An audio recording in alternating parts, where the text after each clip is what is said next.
Hello friends, இன்னைக்கு நம்ம வெண்டைக்காய் பொரியல் எப்படி பண்றதுன்னு பார்க்க போறோம். So இந்த வீடியோ பார்க்கிறதுக்கு முன்னாடி subscribe பண்ணாதவங்க subscribe பண்ணிடுங்க. பக்கத்துல இருக்க bell icon click பண்ணுங்க. இந்த வெண்டைக்காய் பொரியல் இப்போ நான் சொல்ற மெத்தட்ல பண்ணீங்கன்னா ரொம்ப சூப்பரா இருக்கும் டேஸ்ட்.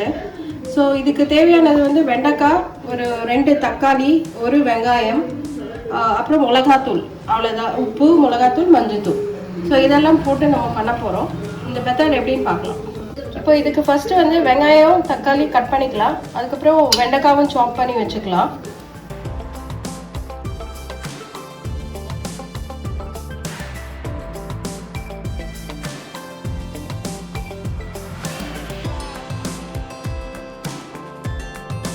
இப்போ வெண்டைக்காய் பொரியல் பண்ணுறதுக்கு இந்த மாதிரி ஒரு பேன் வச்சுட்டு அதில் வந்து ஒரு 2 டேபிள் ஸ்பூன் ஆயில் ஊற்றிக்கணும். இந்த வெண்டைக்காய் பொரியல் வந்து நார்மலாக பிசு பிசுன்னு இருக்கும். இது பிசு பிசுப்பு இல்லாமல் நல்லா இருக்கும் சாப்பிட்றதுக்கு. சாப்பாட்டில் கூட போட்டு பிசைஞ்சு சாப்பிடலாம், சூப்பராக இருக்கும் டேஸ்ட்டு. ஸோ இப்போ இந்த ஆயில் கொஞ்சம் ஹீட் ஆகும்போது ஒரே ஒரு டீஸ்பூன் வந்து சோம்பு போடணும். சாரி, 1 டீஸ்பூன் இல்லை, 1/2 டீஸ்பூன் சோம்பு, கொஞ்சம் கருவேப்பிலை.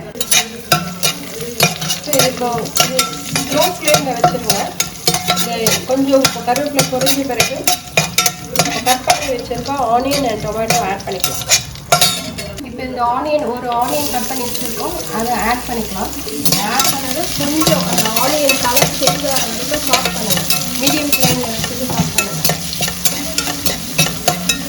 ஆனியன் இப்போ கொஞ்சம் கலர் சேஞ்ச் ஆகிடுச்சு. ஸோ இப்போ டொமேட்டோ ஆட் பண்ணிக்கலாம். அதில்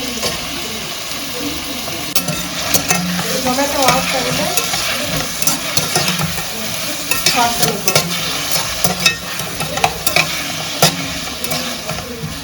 இந்த டொமேட்டோ போட்ட பிறகு கொஞ்சம் 2 வாட்டி வதக்கிட்டு இது கூட ஒரு 1/2 டீஸ்பூன் மஞ்சள்தூள் ஆட் பண்ணிக்கலாம்.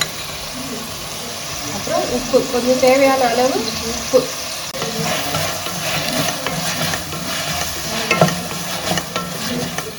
இப்போ இது ஸ்லோ ஃப்ளேமில் வச்சுட்டு இது அப்படியே வதக்கிக்கோங்க, அப்பப்போ பார்த்துக்கோங்க. ஸோ இது வதங்குற டைமில் நம்ம வெண்டைக்காவை வந்து கட் பண்ணி ரெடி பண்ணி வச்சுக்கலாம்.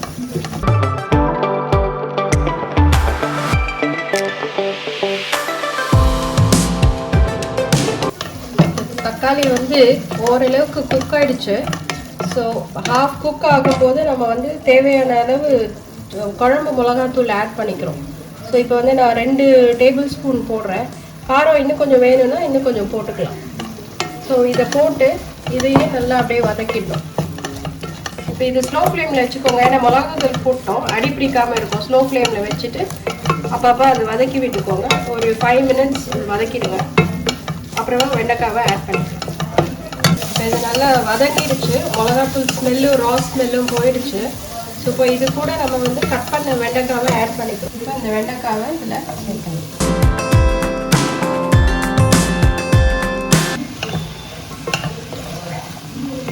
இப்போ இந்த வெண்டைக்காவை போட்டாச்சு. போட்டுட்டு இதுக்கப்புறம் வந்து ஸ்லோ ஃப்ளேமில் தான் இருக்குங்க எப்போவுமே. ஸோ போட்டுட்டு இப்படி நல்லா எல்லாம் மிக்ஸ் பண்ணி ஒரு 2 வாட்டி நல்லா வதக்கிட்டு அப்புறம் வந்து மூடி வச்சுன்னா தண்ணி ஆட் பண்ண வேண்டாம். தண்ணி ஆட் பண்ணாமல் தான் இது செய்யணும். தண்ணி ஆட் பண்ணிங்கன்னா அது டேஸ்ட் வேறு மாதிரி ஆகிடும். இப்போ வந்து இது நல்லா மிக்ஸ் பண்ணிட்டோம். ஸோ இப்போது மூடி வச்சுட்டோன்னா அதில் வர வாட்டரே போதும் அது வேகிறதுக்கு. ஸோ மூடி வச்சுட்டு அடிக்கடி எடுத்து நம்ம கிளறி விட்டுக்க வேண்டியதா. நல்லா வதங்குற வரைக்கும் கிளறி விடணும். ஸோ இது அடிக்கடி எடுத்து நீங்கள் கிளறி விட்டுக்கணும். அப்போ தான் அடிப்பிடிக்காமல் இருக்கும். ஸோ இந்த மாதிரி நல்லா கிளறி விட்டுக்கிட்டிங்கன்னா இந்த நூல் மாதிரி வருது இல்லையா, அது வந்து கொஞ்சம் நேரத்தில் போயிடும் அந்த தண்ணியில். வெண்டைக்காய் வெந்த பிறகு இதாகிடும். ஸ்லோ ஃப்ளேமில் தான் இது பண்ணணும். கொஞ்சம் டைம் எடுக்கும், ஒரு 20 மினிட்ஸ் எடுக்கும்.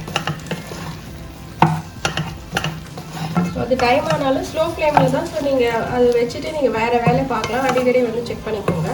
டேஸ்ட்டு செம்மையாக இருக்கும். டைம் எடுத்தால் கூட டேஸ்ட் வந்து ரொம்ப நல்லாயிருக்கும். பாருங்கள், நான் ஒரு நடுவில் 2 வாட்டி கிளறி விட்டேன். இப்போ பாருங்கள் அந்த பிசுப்புலாம் இல்லை. ஸோ இப்போ கிளறி விட்டுட்டு இது ஒரு 5 to 10 மினிட்ஸ் ஸ்லோ ஃப்ளேம்லேயே வச்சு இப்படி பண்ணிக்கலாம்.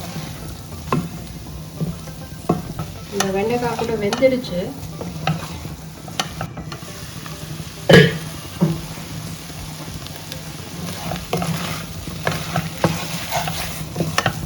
இந்த வெண்டைக்காய் பொரியல் ஆல்மோஸ்ட் ரெடி ஆகிடுச்சு. இது இப்போ ஓப்பன் பண்ணி விட்டுட்டு ஒரு 2-3 நிமிஷம் அப்படி சாட் பண்ணிக்கோங்க. இதில் எங்கள் வீட்டில் வந்து கொஞ்சம் காரம் ஜாஸ்தியாக தான் யூஸ் பண்ணுவோம். ஸோ ஒரு 1/2 டீஸ்பூன் plain சில்லி பவுடர் போடுறேன் நான். ஹாஃப் சில்லி பவுடர் போட்டாச்சு. ஸோ ஒரு 1/2 டேபிள் ஸ்பூன் ஆயில் ஊற்றிக்கும், அவ்வளோதான். இப்போ இந்த சில்லி பவுடர் குக் ஆகிற வரைக்கும் 2 நிமிஷம் சாட் பண்ணால் போதும். இப்போ இந்த நல்லாவே இந்த பிசுபிசுப்புலாம் எதுவுமே இல்லை பாருங்க. ஸோ இது குக் ஆகிடுச்சு, இது ரெடி ஆகிடுச்சு. இதுக்கப்புறம் வந்து நீங்கள் க்ளோஸ் பண்ணி பண்ணக்கூடாது, மூடி போடக்கூடாது. ஓப்பன் பண்ணி ஒரு 2 நிமிஷம் இப்படி கலரி விட்டிங்கன்னா போதும், முடிஞ்சிடும். பாருங்கள், இந்த வெண்டைக்காய் பொரியல் இப்போ 2 நிமிஷம் ஆகிடுச்சு. ஸோ இது இந்த பிசுபிசுப்புலாம் இல்லை, நல்லா இருக்குது, சூப்பராக இருக்குது, பார்க்கவே கலர்ஃபுல்லாக இருக்குது.